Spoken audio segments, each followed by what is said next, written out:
श्री भगवान बोले, हे कौन्तेय, यह शरीर को क्षेत्र कहा जाता है और इसको जो जानता है उसे ज्ञानी जन क्षेत्रज्ञ कहते हैं।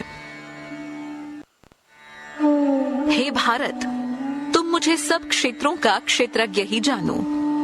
जो क्षेत्र और क्षेत्रज्ञ का ज्ञान है वास्तव में वही ज्ञान है, ऐसा मेरा मत है।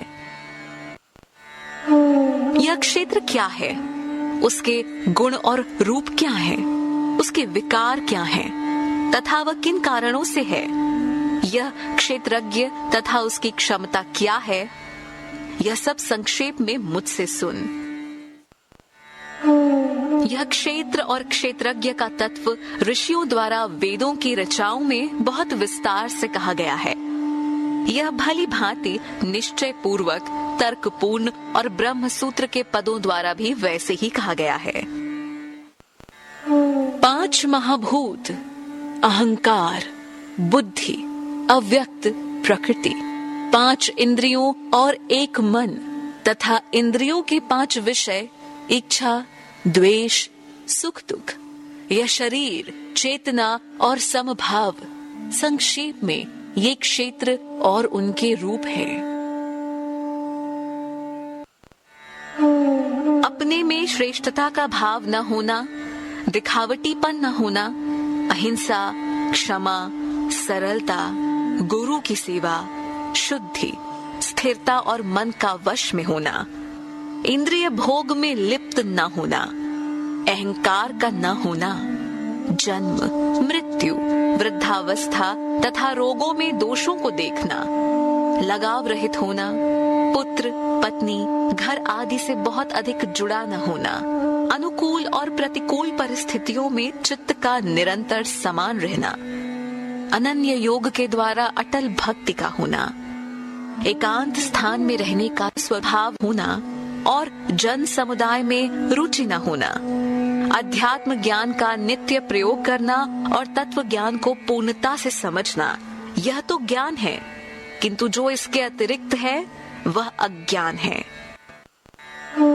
अब मैं उस ज्ञेय को स्पष्ट कहूंगा जिसे जानकर मनुष्य अमरता का अनुभव करता है। वह अनादि परम ब्रह्म है। वह न तो सत कहलाता है और न ही असत। वह सभी जगह स्थित है तथा उसके हाथ, पैर, नेत्र, सिर, मुंह और कान इस संसार में सब जगह मौजूद है। वह सब इंद्रिय गुणों का मूल स्रोत होते हुए भी सभी इंद्रियों से रहित है। वास्तव में वे आसक्ति रहित और सबका भरण पोषण करने वाला है। वह गुणों से रहित और गुणों का भोक्ता भी है। वह सब प्राणियों के बाहर, भीतर और सक्रिय निष्क्रिय में भी है। वह अत्यंत दूर तथा पास भी है। वह इतना सूक्ष्म है कि उसे जाना भी नहीं जा सकता। वह स्वयं एक रूप होते हुए भी सभी प्राणियों में अलग अलग स्थित है। वह सभी प्राणियों को उत्पन्न करने, भरण पोषण और संहार करने वाला है। वह ज्योतियों का भी ज्योति और अज्ञान रूपी अंधकार से परे कहा जाता है। वह चैतन्य स्वरूप, ज्ञेय और ज्ञान के द्वारा जानने योग्य है। वह सभी के हृदय में स्थित है। इस प्रकार मैंने क्षेत्र, ज्ञान और ज्ञेय को संक्षेप में कहा है। मेरा भक्त इस तत्व को जानकर मेरे स्वरूप को प्राप्त हो जाता है। प्रकृति और पुरुष, इन दोनों को तुम अनादि ही जानो। तुम यह भी जानो कि सभी विकार, राग, द्वेष और गुण सतो, रजो, तमो प्रकृति से ही उत्पन्न हुए हैं। शरीर और इंद्रियों के उत्पन्न होने का कारण प्रकृति ही है।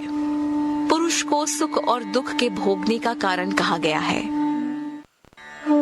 प्रकृति में स्थित पुरुष प्रकृति से उत्पन्न गुणों को भोगता है। इन गुणों के कारण ही पुरुष उच्च और निम्न योनियों में जन्म लेता है। इस शरीर में जीवात्मा अर्थात परमात्मा का ही स्वरूप है। वह इस शरीर, मन और बुद्धि द्वारा होने वाले सभी कार्यों से संबंध रहित है। वह साक्षी होने से उपद्रष्टा, सम्मति देने से अनुमंता, जीव रूप से भोक्ता और परमात्मा कहा गया है।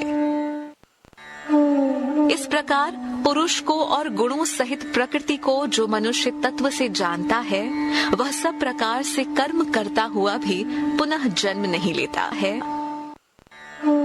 कोई मनुष्य परमात्मा को हृदय में ध्यान योग द्वारा, कुछ साधक सांख्य योग द्वारा और कई कर्म योग के द्वारा स्वयं में अनुभव करते हैं।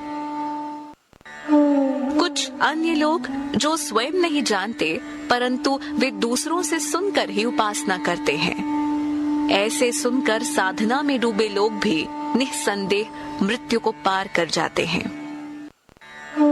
हे भरत शर्भ, जितने भी सक्रिय और निष्क्रिय प्राणी पैदा होते हैं, उनको तुम क्षेत्र और क्षेत्रज्ञ के संयोग से ही उत्पन्न जानो।